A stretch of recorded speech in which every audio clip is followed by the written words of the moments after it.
दोस्तों नमस्कार, Rajendra Dwivedi unit media.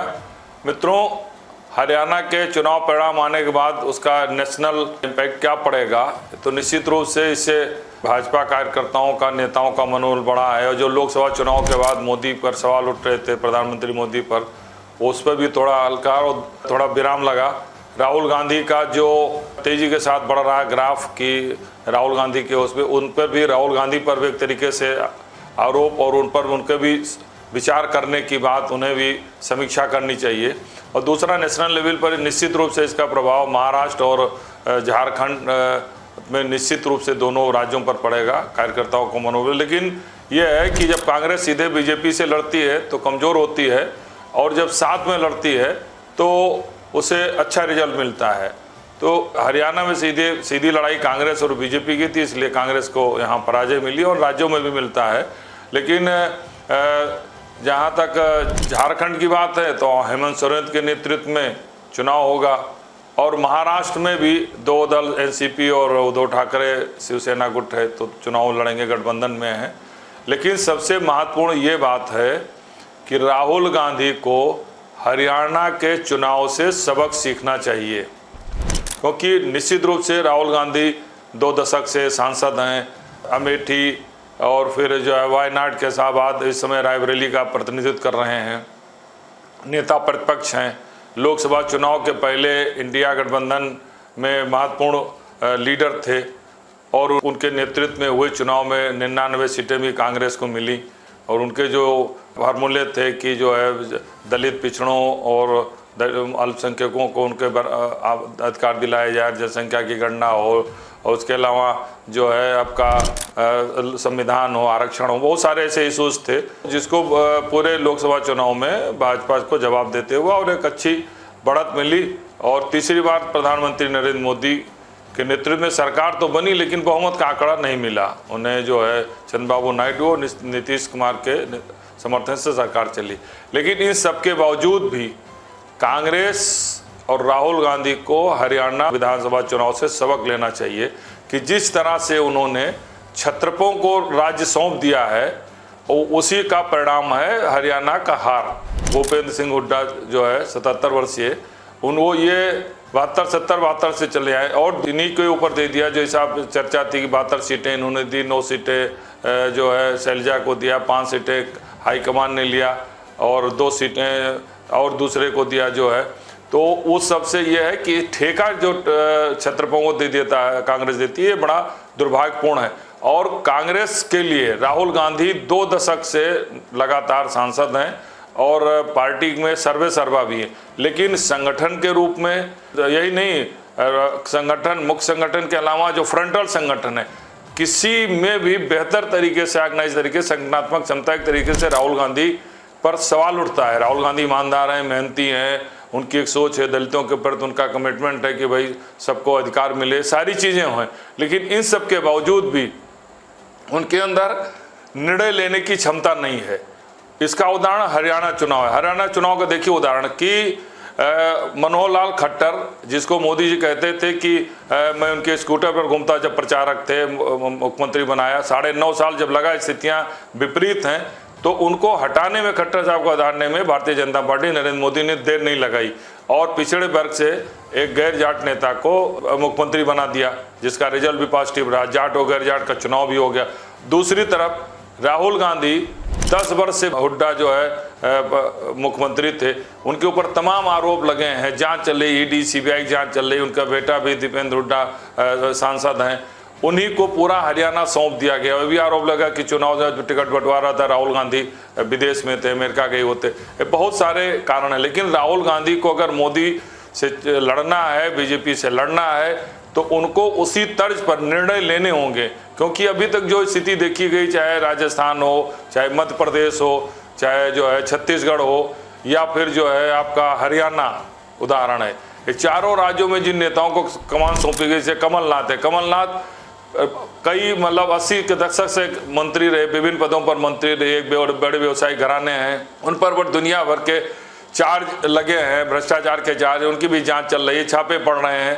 तो निश्चित रूप से एजेंसियों के दबाव में रहे हैं, उनको उच्च दे दिया गया।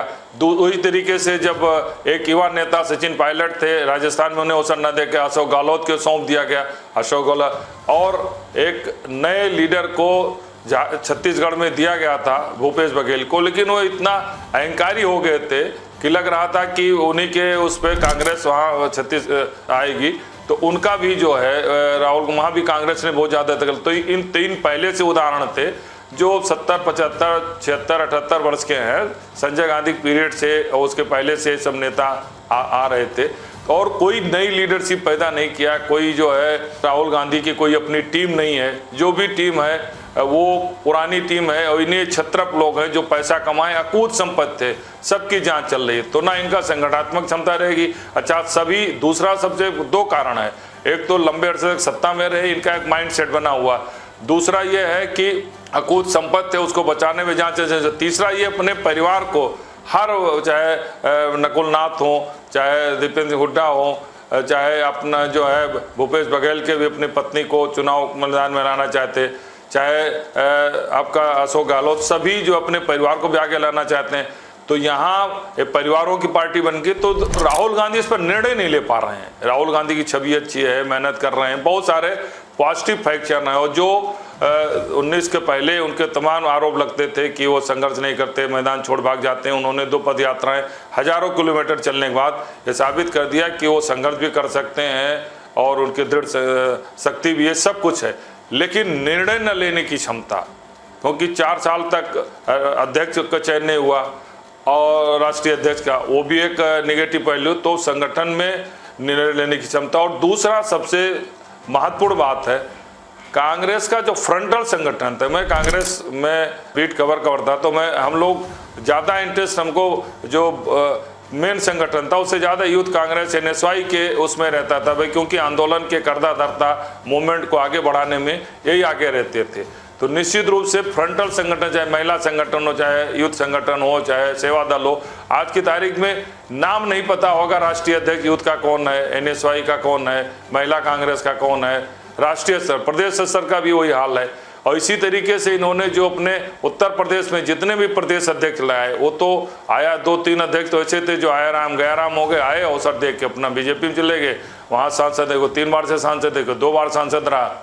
और यही स्थिति वर्तमान में भी है कि इनके नेता, जैसे अभी हरियाणा में चुनाव हो रहा था, तो इंडिया गठबंधन के आप लीडर हैं, निश्चित रूप से गठबंधन को साथ में ले चलने की आपका नैतिक दायित्व। इसी तरह मध्य प्रदेश में जब बात आई तो ऐसी बात उस समय के नेता ने बोल दी वहाँ, जिनके नेतृत्व में आप चुनाव करा रहे थे, जिनको आपने पूरा प्रदेश सौंप रखा था, कि अखिलेश, ये अखिलेश उनसे बहुत बड़े नेता थे और 33-36 लोकसभा सीटें जीत के आए हैं, 37 लोकसभा सीटें बीजेपी से बड़ा वो है, उसके बारे में ऐसा बोलना। तो कमलनाथ के ये बयान, दूसरा हरियाणा में कम से कम 2 सीट दे करके उनका मीटिंग होती, जाते तो एक इंडिया गठबंधन का स्वरूप दिखाई पड़ता। तो निश्चित रूप से कांग्रेस की सबसे नेगेटिव, जहां इनको लगता है कि हम थोड़ा सा मजबूत हैं, वहां इंडिया गठबंधन के लिए कोई मान्य नहीं रखता। 3 राज्यों के चुनाव जब हुए थे, राजस्थान, मध्य प्रदेश और छत्तीसगढ़, वहां भी कोई किसी को नहीं रखा था। ये जहां गठबंधन करते हैं मजबूरी में करते हैं। और जहां तक बात कांग्रेस में 3 राज्यों में जो सरकार बनी, वो इसलिए बनी है क्योंकि कर्नाटक में DK शिव कुमार जैसा संघर्ष करने वाला नेता था जो जेल भी जा चुके थे, और दूसरा जो जिसका मुख्यमंत्री का चेहरा था वो ईमानदार, मेहनती और जातीय समीकरण फिट थे, इसलिए वहां पर सत्ता विरोधी लहर का उनका फायदा मिला। वही स्थिति आपका तेलंगाना में रेवंत रेड्डी एक नए चेहरे थे, उनके उस पर लाभ मिल गया।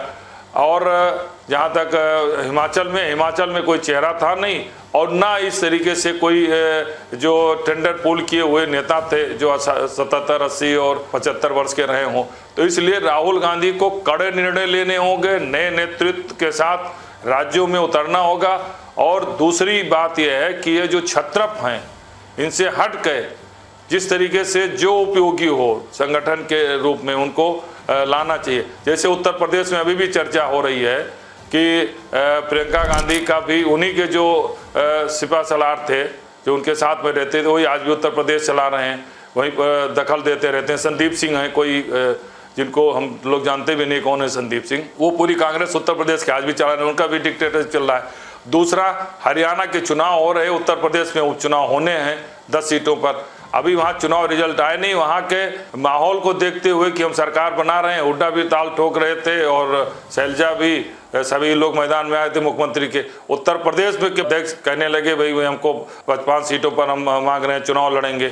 रिजल्ट आने के बाद निश्चित रूप से ये अच्छा संकेत है इंडिया गठबंधन के लिए कि इनकी कांग्रेस की बार्गेनिंग कैपेसिटी, चाहे आपका झारखंड हो, महाराष्ट्र हो या उत्तर प्रदेश उपचुनाव में भी कमजोर होगी। आज अखिलेश यादव ने 6 सीटों पर अपना प्रत्याशी घोषित कर दिया है।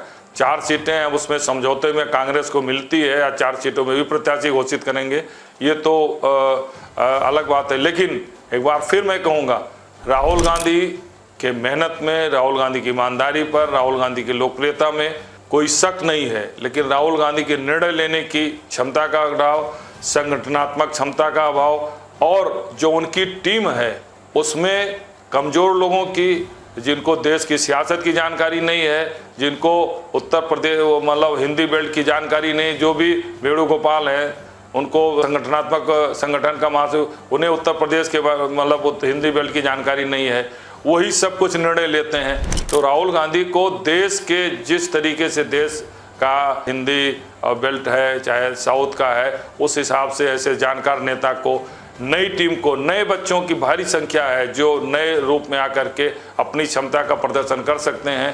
कांग्रेस के लाइक माइंडेड बहुत सारे यूथ, बहुत सारे लीडर प्रदेश में भरे पड़े हैं। लेकिन राहुल गांधी को इस पर चयन करना होगा, अन्यथा मोदी से लड़ना, राहुल इस स्थिति में, जिस स्थिति में चल रहे हैं, जो उनकी टीम है, जो निर्णय लेने की उनकी क्षमता है, बहुत पराजित कर पाएंगे आने वाले समय में। ये बहुत मुश्किल है। हाँ, जरूर है कि अगर उनके साथ कोई दूसरे दलों की, क्षेत्रीय दलों की टीम रहेगी तो जरूर बीजेपी को टक्कर देंगे।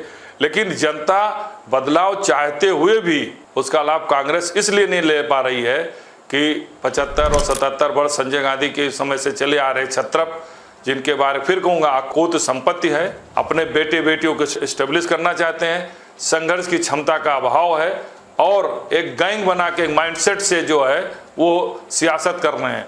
और राहुल गांधी उनको न छेड़ पा रहे हैं, न उनसे हिसाब ले पा रहे हैं, न कार्रवाई कर पा रहे हैं, और न नई टीम ला पा रहे हैं। तो राहुल गांधी के लिए हरियाणा का चुनाव एक सबक है। धन्यवाद।